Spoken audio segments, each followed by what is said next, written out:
To create a Prizepicks account, start by going to the Prizepicks website or downloading the mobile app from the App Store or Google Play Store. Once you have accessed the platform, click on the Sign Up button, usually located at the top right corner of the page.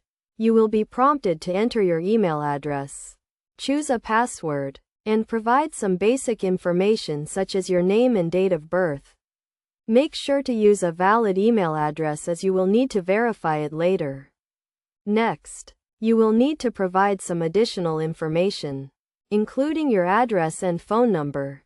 This information is required to comply with regulatory requirements and to verify your identity.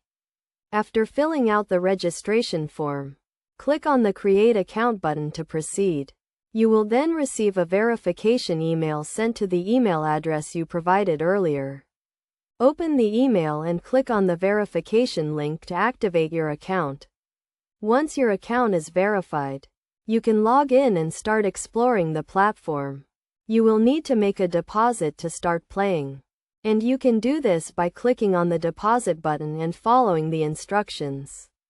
It is essential to note that Prizepicks is only available in certain states, so you will need to check if it is available in your area before creating an account.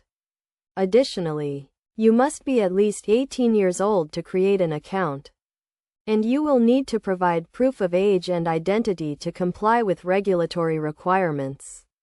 By following these steps, you can easily create a Prizepicks account and start enjoying the platform's features and games. Remember to always gamble responsibly and within your means.